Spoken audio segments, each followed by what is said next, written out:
ba si Nuno? Oo. Bakit? Mari ba kitang makausap ng masarilinan? Lenny, Marlene, doon muna kayo sa bar. Marahil kilala mo na kung sino ako. Oo. Ikaw yung kakambal ng pulis na tinumba ko. Matinig pa naman sana ang utol mo. Kaya lang, taga-salo lang pala ng bala. Isipin mo, 12 tiga ang kinain ng kanyang katawan. Hindi ba, George? Oo, Nonong. Ikaw pa. Wala ka pa naman binirang sumablay, ah. Kaya kung iniisip mong humirit, huwag mo na ituloy. Baka magaya ka pa sa utol mo. Ewan ko lang. Pero ang inisip ko ngayon, kung ilang bala naman ang sasaluhin ng katawan mo.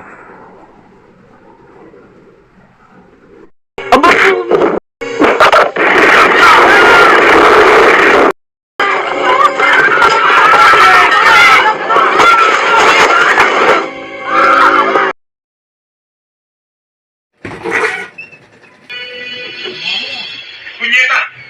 Sino ka bang basta pagpasok na lang sa opisina ko nang walang paintulot? Hindi nga yung pulis ka magagawa mo na ang gusto mo. Kakasuhan kita! Tumigil ka! Ilag ng pagkatamo sa aking congressman.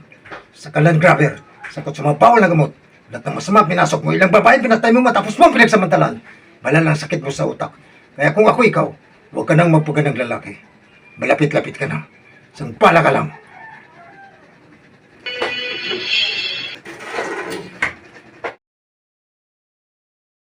Oh, bakit hindi ka sumama doon kay Teniente? Bumili ka rin ng sigarilyo mo. Ha? Kaya, bumalik ka na lang mo doon sa probinsya mo. Saan nga ba yan? Tubigon. Pareho na rin yun. Tubigon, tubigan. Total, hindi naman kilala yung lugar mo.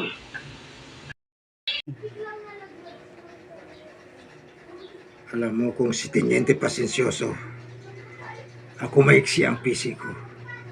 Hoy, huwag mo akong paandaran yan, ha?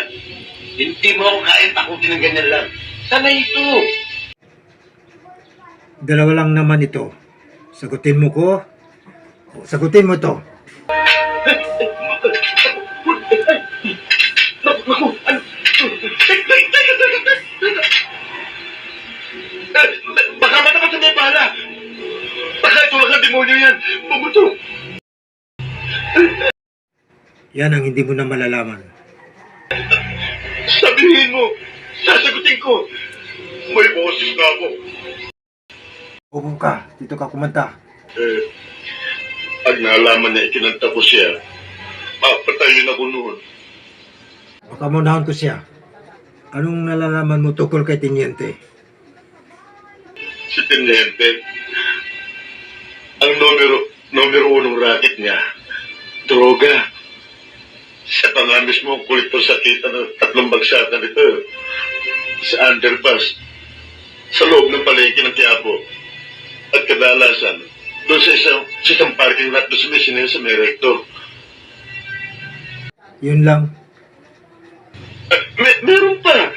Oo naman eh. Di pa naman ako tapos eh. Malakas din ang ugong. Nasitinyete rin ang umupak sa mga kapwa mo polis sa may estero.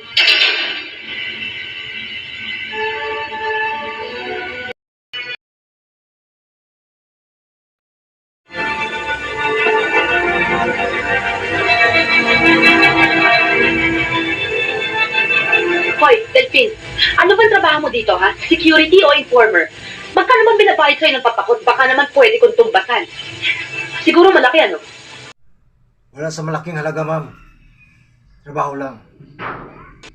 Eh di inamin mo rin na chismoso ka. Hindi chismis, ma'am. Totoo. Aba, ipagpalagay na natin na totoong dinaldal mo sa papa ko. Hindi ba security ka? Pwede ka lang makialam kung nasa panganib ang buhay ko. Pero kapag personalan, huwag na huwag ka makikialam, ha? Inutusan lamang ako ni Mr. Saragosa mag-report. Dahil yan ang utos sa akin. Hindi ka lang pala informer. Pilosopo ka rin pala.